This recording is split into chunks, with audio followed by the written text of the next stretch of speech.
Estoy volviendo al lugar donde me hallaste, volviendo a tu corazón, y hoy me entrego. Toma, todo lo doy a ti.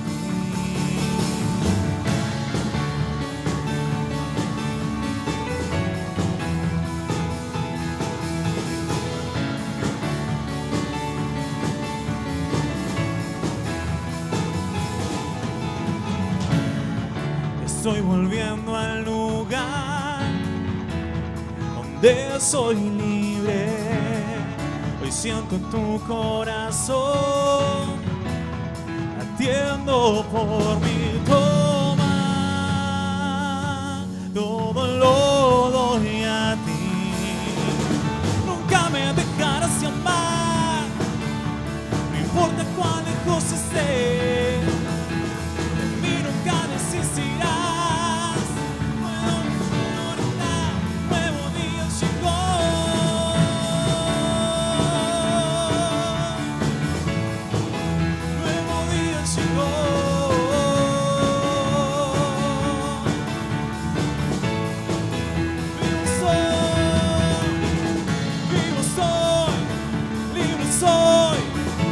Estoy en tu presencia, vivo soy, libre soy, danzando estoy en tu presencia, vivo soy, libre soy, danzando estoy en tu presencia, vivo soy, libre soy, danzando estoy en tu presencia.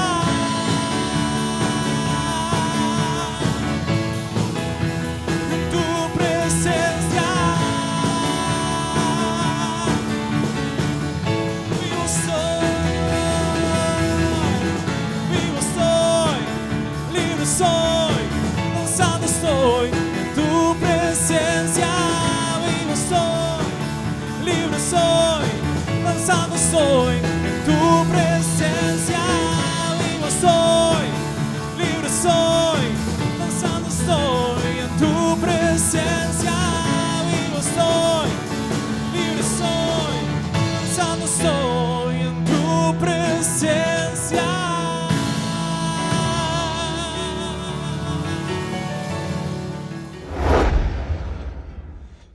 Que Dios te bendiga, qué bueno es que estés del otro lado conectado una vez más para poder recibir palabra de Dios. Lo bueno es que podamos mantenernos juntos en espíritu como iglesia a pesar de las circunstancias que nos tocan atravesar, que nos tocan vivir, y saber que Dios está con nosotros. Amén. Dios está trabajando en nuestra vida, obrando en nuestra vida, obrando en nuestro país, y creemos que Dios tiene algo grande después de este desierto, después de esta prueba, y creemos que nos estamos preparando y Él nos está preparando para esto que viene. Así que, bueno, quiero compartir con ustedes una palabra en Hechos capítulo 27, versículo 42 al 44. Hechos capítulo 27, versículo 42 al 44.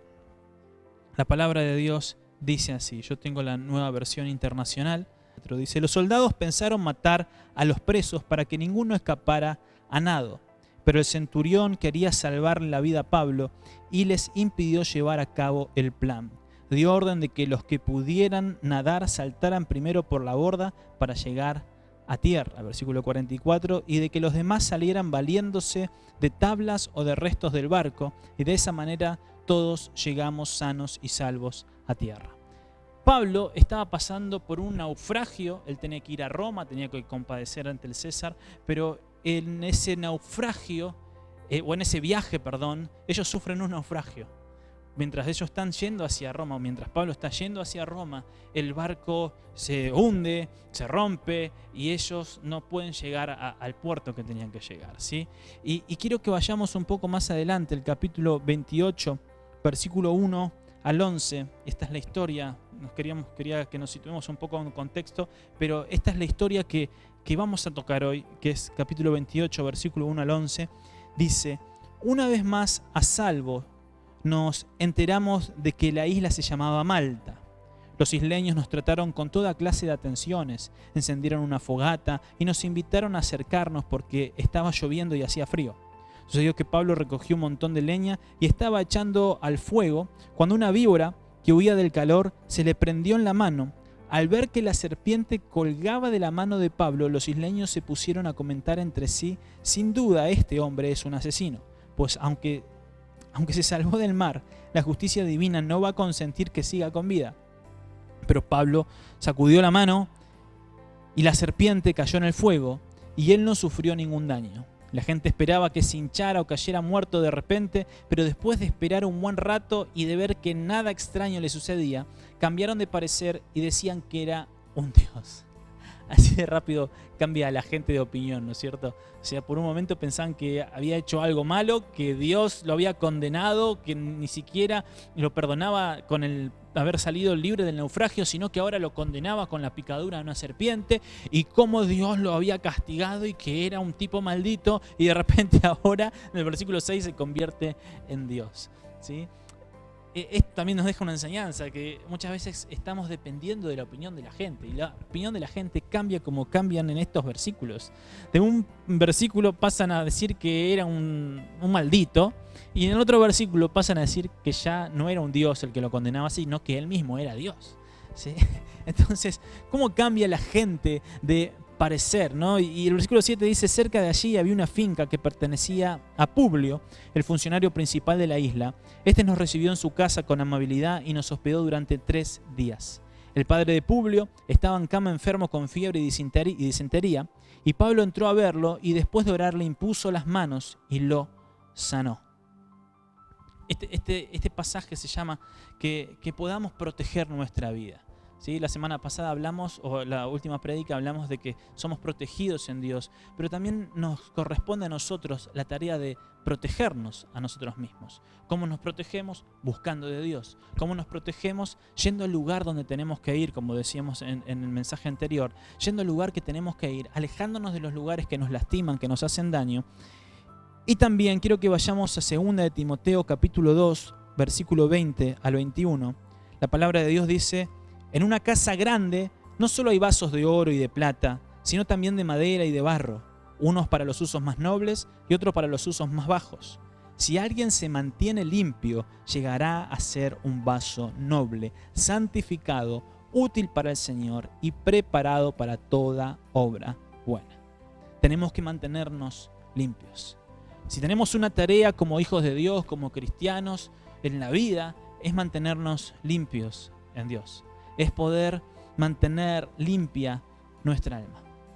Porque nos encontramos protegiendo lo equivocado, ¿sí? Quizás uno se había preocupado por la nave que habían naufragado y que se había roto y que era muy costosa. Y a veces nos preocupamos tanto por proteger cosas que quizás no tienen tanta importancia como sí proteger nuestra alma, como sí proteger nuestro corazón. Cuando compramos un celular, ¿sí? Siempre nos pasa cuando nos compramos un celular con Janet, renovamos el celular, decimos, bueno, vamos a protegerlo, ¿sí? ¿Qué hacemos? Le compramos el templado, le compramos la funda, porque si se cae, se rompe y es un problema. Entonces, protegemos el celular, ¿no? Y lo primero que hacemos es, lo compramos, vamos, templado y la carcasa para protegerlo. Hay gente que se tiene más fe y autoconfianza y no tiene protector, ¿sí? Pero nosotros es lo primero que hacemos, lo protegemos, vamos, ¿no? A cuidarlo para que no se rompa, si se cae, bueno, no se quiebre la pantalla. Pero fíjense que si se cae puede seguir funcionando, o puedo comprarme otro. O si se cae, incluso hasta con la pantalla rota, uno puede mandar mensajes, ¿sí? Si sos uno de los que tiene la pantalla rota y manda mensajes, vas a dar fe de lo que estoy diciendo. ¿Por qué? Porque, y si no manda mensajes, te compras otro con esfuerzo, obviamente, pero compras otro y se repone. Pero ¿cómo nos preocupamos tanto por proteger a veces lo equivocado? O le damos tanto énfasis a proteger cosas antes que nuestra alma. A veces protegemos nuestro propio teléfono, pero no nos protegemos de lo que nuestro teléfono nos hace a nosotros. Ya sea con mensajes, ya sea lo que conversamos, ya sea lo que vemos, ya sea lo que hacemos. Porque lo principal, como hijos de Dios, es que protejamos nuestra alma. Que protejamos nuestra vida. Eso es lo importante, que podamos poner el centro en proteger nuestra vida, mantenernos limpios para que podamos ser vasos de honra, como decía Timoteo. Que podamos mantenernos limpios para que toda buena obra de Dios se manifieste en nuestra vida. Quiero que leamos de vuelta Hechos 27, el versículo 21 y 22. Dice así el versículo 21 y 22. Dice, llevamos ya mucho tiempo sin comer. Así que Pablo se puso en medio de todos y dijo, señores, debían haber seguido mi consejo y no haber zarpado de Creta. Así se habrían ahorrado este prejuicio y esta pérdida. Pero ahora los exhorto a cobrar ánimo, porque ninguno de ustedes perderá la vida. ¿No? Es lo que dice el versículo 22. Solo se perderá el barco.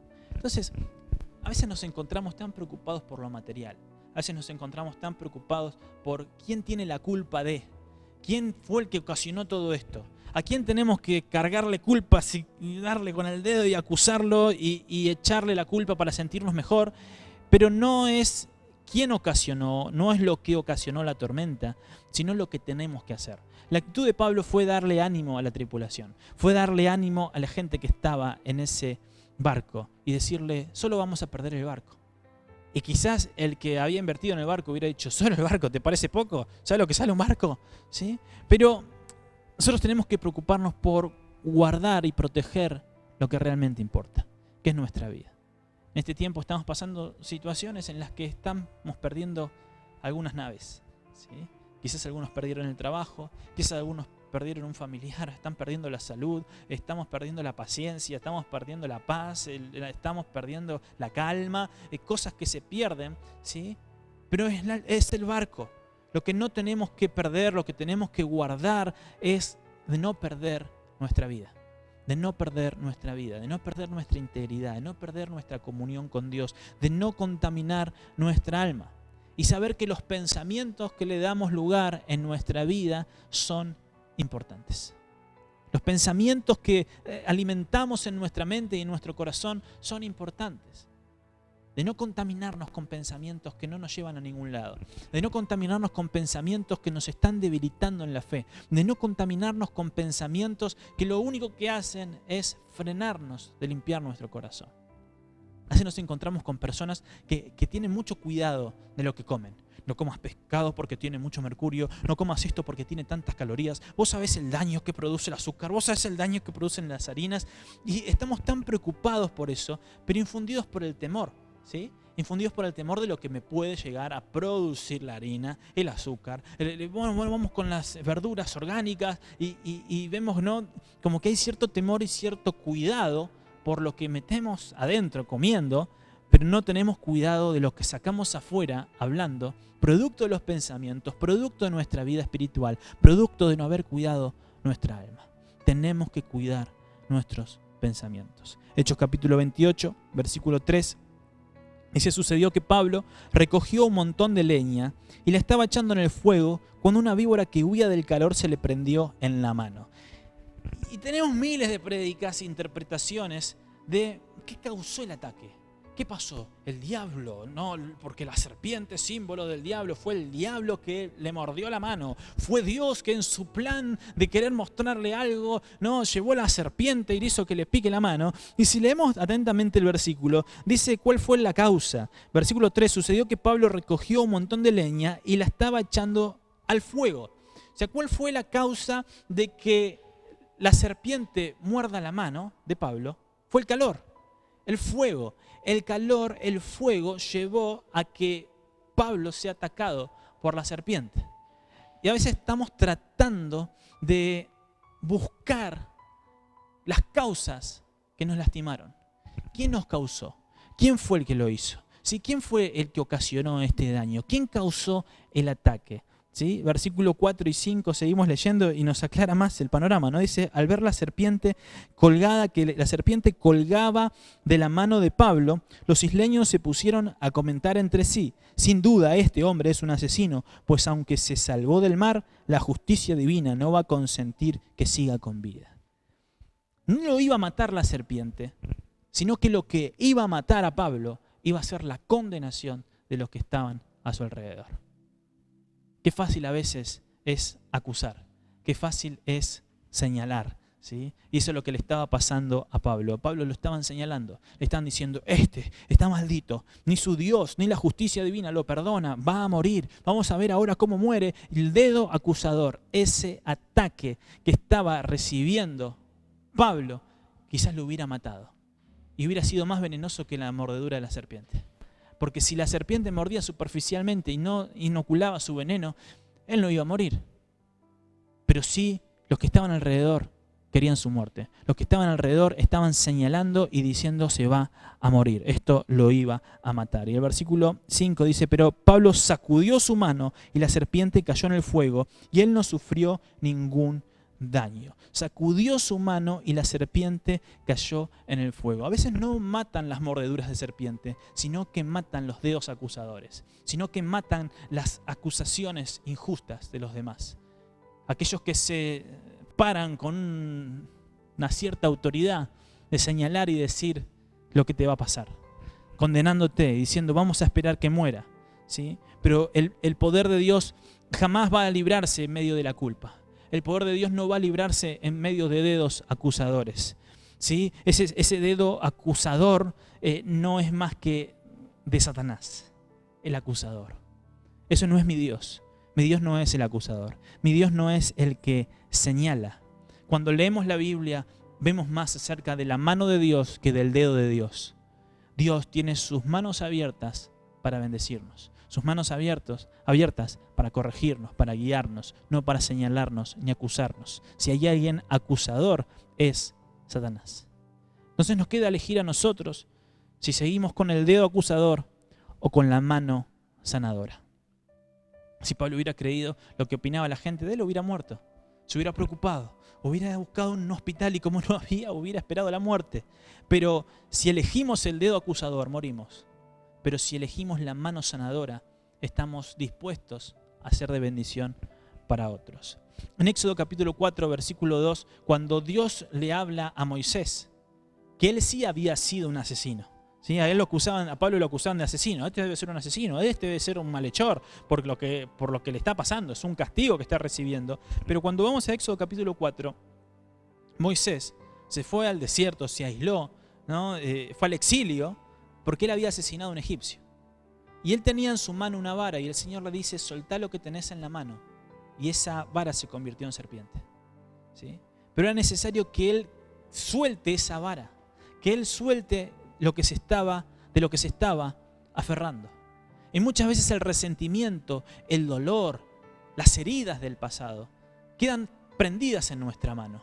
Pero fíjense que Pablo se sacudió la serpiente. Y así tenemos que ser nosotros, sacudiéndonos de todo resentimiento, sacudiéndonos de toda cosa contraria que venga a nuestra vida, no dándoles lugar, no aferrándonos a eso, sino soltando todo resentimiento, soltando toda culpa, soltando todo aquello que nos duele. Tenemos que soltarlo para que Dios obre en nuestra vida, para que Dios haga el milagro en nuestra vida. Hechos 27, versículo 23 y 24, dice la palabra de Dios así: anoche se me apareció un ángel del Dios a quien pertenezco y a quien sirvo y me dijo, no tengas miedo, Pablo, tenés que compadecer ante el emperador y Dios te ha concedido la vida de todos los que navegan contigo. Entonces, cuando la mano de Dios está con nosotros, estamos seguros, porque tenemos seguridad y propósito, y eso nos hace inmune a la opinión de los demás. Él sabía que no iba a morir en el naufragio, él sabía que no iba a morir por la mordedura de una serpiente, porque ya un ángel de Dios se le había aparecido y le había dicho que él tenía que compadecer ante el emperador. Él no iba a perecer ahí en el naufragio. Él no iba a perecer por la mordedura de una serpiente. Su seguridad y propósito lo hicieron inmune. Tenemos un propósito de parte de Dios y sabemos que se va a cumplir en nuestra vida. Hay un propósito en nuestra vida que se tiene que cumplir, que Dios lo dictaminó, que Dios nos lo dijo. Pero no tenemos que dejarnos morir en el naufragio. No nos tenemos que dejar morir protegiendo las cosas que no son las correctas. No tenemos que dejarnos morir por las cosas que opinen los demás y que señalen con el dedo los demás, sino que tenemos que mantenernos inmunes con la seguridad en el propósito que Dios puso en cada uno de nosotros. Entonces no hay poder en culpar a los demás.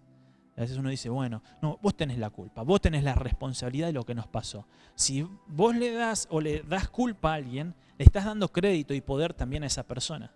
Vos ya no tenés poder, sino que la persona que lo ocasionó tiene el poder para revertir lo que hizo.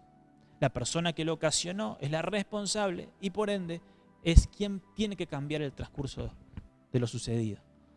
Entonces, si yo echo culpas, estoy también entregando poder. Pero si las cosas que pasan, como decimos, todo ayuda bien para los que aman a Dios. No fue la serpiente movida por Dios, ni fue la serpiente movida por Satanás, fueron cosas que pasaron, pero Dios incluso usa eso. Dios usa eso. Pero lo que no está bien es que sostengamos la serpiente en nuestra mano. No está bien que nos quedemos con la serpiente prendida en nuestra mano. Pablo determinó que no iba a dejar que la serpiente siga estando en su mano, se sacudió. Y también dijo, esta situación que me está pasando, la voy a usar para ir delante del que está encargado de esta isla, del encargado de la isla de Malta. Y fue, y él obró en sanidad. Pero quiero que vayamos antes a 2 Corintios capítulo 4, 2 Corintios capítulo 4, versículo 7. 2 Corintios 4, 7, dice la palabra de Dios así.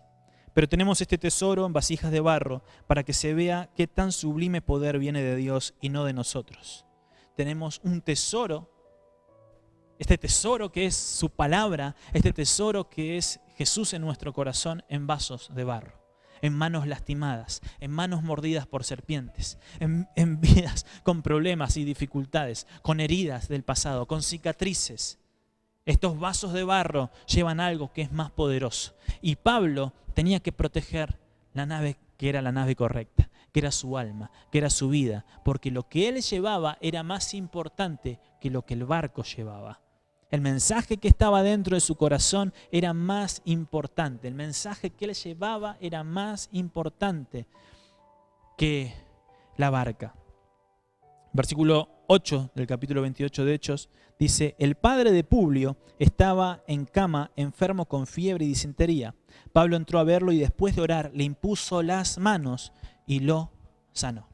Dice la palabra de Dios que él le impuso las manos. La mano que no estaba mordida y la mano mordida. Porque Dios quiere usarnos incluso después de haber pasado por el dolor. Dios quiere usarnos incluso por medio de mi dolor. Él quiere usarnos. Esas manos heridas, esas cosas que nos pasaron, esas cosas por las que atravesamos, Dios quiere usarla para que podamos tener manos abiertas y no manos cerradas. Las manos abiertas sanan, las manos cerradas matan, los dedos matan, las manos abiertas sanan. Entonces no podemos culpar y sanar. ¿Qué es lo que vamos a hacer? ¿Sí? No podemos dejar que las situaciones, que los eventos, que las personas que nos lastimaron condicionen nuestra vida y echemos culpas por el país, por el presidente, por mi papá, por mi mamá, por mi historia, por aquella persona que me hizo tanto daño, por aquella persona que me lastimó, que jugó conmigo, por aquella. No. Tenemos que tener manos abiertas. Incluso aquello que pasamos, Dios lo va a usar para que podamos ir con manos abiertas a otras personas a sanar. Tenemos que mantener nuestras manos abiertas y tenemos que proteger nuestro corazón. Señor, gracias te damos por tu palabra. Gracias, Señor, por hablar a nuestra vida. Señor, queremos proteger lo que verdaderamente importa, que es nuestra alma, nuestro corazón, Señor. No queremos echar culpas, no queremos ir con dedos acusadores, sino que queremos ir con manos abiertas. Así como Pablo se sacudió, así que también nosotros podamos sacudirnos de aquello que nos lastima, que podamos sacudirnos de aquello que nos hace mal. Y que con esas manos con las que fuimos heridas, en las que no morimos por la acusación de otros, podamos ir y sanar a aquellos que lo necesitan. Señor, perdón si tuvimos dedos acusadores. Perdón, Señor, y por aquella gente que lastimamos quizás por acusar. Queremos, Señor, cambiar nuestra actitud, ir con manos abiertas. te bendecimos, glorificamos tu nombre. En el nombre de Jesús. Amén y amén. Que Dios te bendiga. Espero que esta palabra haya sido de bendición para tu vida y que podamos ir con manos abiertas. Fe de ratas, la semana pasada en los graphs del culto, teníamos los cultos presenciales. Quiero recordarte que por lo menos por estas 2 semanas, esperando los anuncios de los gobernantes, no vamos a tener reuniones presenciales, vamos a tener reuniones online los días miércoles a las 20 horas y los días domingo también a las 20 horas. Queremos motivarte a que no dejes de congregarte, que no dejes de tener este hábito hermoso de poder ponernos de acuerdo en un horario. Si bien no estamos congregándonos presencialmente, pero vamos a estar congregándonos en espíritu. Que a esa misma hora todos podamos estar juntos, sentados delante de la tele, del celular, del dispositivo que elijas, y que podamos reunirnos y podamos tener un mismo espíritu y comunión para buscar la presencia de Dios. Y también quiero recordarte que si tenés tus ofrendas, tus diezmos, puedas hacerlo ya sea por la cuenta, o después de este mensaje aparecen, ¿no?, las cuentas, el Mercado Pago, o si tenés el dinero, querés guardarlo en un sobre. Tenemos la iglesia abierta de 10 a 6 de la tarde, está abierta la iglesia. Estamos acá, ¿no? Mandanos un mensajito por WhatsApp, comunícate con nosotros y nosotros vamos a recibir tus ofrendas. Es importante poder darle a Dios en estos momentos también en los que tenemos que probar a Dios, ¿sí? Y que Dios bendiga nuestra finanza, nuestra economía, y también bendecimos a la iglesia, ¿sí? Que en estos tiempos también lo necesitamos. Así que Dios te bendiga, que tengas un tiempo hermoso y espero que esta palabra haya sido de bendición para tu vida. Bendiciones.